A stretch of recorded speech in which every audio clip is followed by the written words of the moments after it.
અંગ્રેજો સામે ક્યારે ન ઝૂકનાર એક બરોડાના મરાઠી રાજા, બ્રિટિશ કિંગ જ્યોર્જ સામે માથું ન નમાવનાર વ્યક્તિત્વ, એક વિશાળ બેંકના સ્થાપક, લોકમાન્ય ટિળકના કેસરી અખબારને મદદ કરનાર અને ડોક્ટર બાબા સાહેબ આંબેડકરને શિષ્યવૃત્તિ આપી ઉચ્ચ અભ્યાસમાં સહયોગ કરનાર આ મરાઠી રાજાની વાર્તા ચોક્કસથી સેવ કરજો અને શેર કરજો। વાર્તા શરૂ થાય છે 1875માં। મલ્હારરાવ ગાયકવાડને ગાદી પરથી હટાવ્યા પછી રાણી જમનાબાઈ અને બ્રિટિશરોએ એવા છોકરાની શોધ શરૂ કરી જેને તેઓ પોતાના નિયંત્રણમાં રાખી શકે। તેમને ખાનદેશના ગાયકવાડ પરિવારની શાખામાંથી ગોપાલરાવ નામનો 12 વર્ષનો એક ગ્રામીણ છોકરો મળ્યો। 27 મે 1875ના રોજ તેમનો સયાજીરાવ ગાયકવાડ ત્રીજા તરીકે રાજ્યાભિષેક થયો।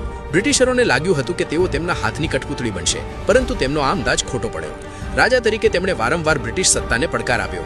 તેમણે બરોડાનું આધુનિકીકરણ કર્યું, રાજમહેલના ખર્ચમાં ઘટાડો કર્યો, રેલવેનો વિસ્તાર કર્યો અને 1892માં ભારતમાં પ્રથમવાર ફરજિયાત પ્રાથમિક શિક્ષણ પદ્ધતિ શરૂ કરી। તેમણે વડોદરા સેન્ટ્રલ લાઇબ્રેરીની સ્થાપના કરી અને ગામડાઓ માટે ફરતા પુસ્તકાલયની સંકલ્પના અમલમાં મૂકી।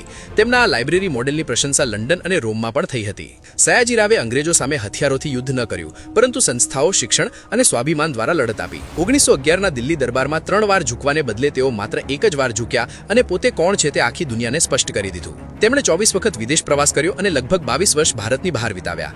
આ સમય દરમિયાન તેમણે ત્યાંના ઉદ્યોગો, યુનિવર્સિટીઓ અને વહીવટી પ્રણાલીઓનો ઊંડો અભ્યાસ કર્યો। બ્રિટિશ આર્થિક વર્ચસ્વને તોડવા માટે તેમણે 1908માં બેંક ઓફ બરોડાની સ્થાપના કરી। તેમણે ભારતીય રાષ્ટ્રવાદને પડદા પાછળ રહીને મોટી મદદ કરી।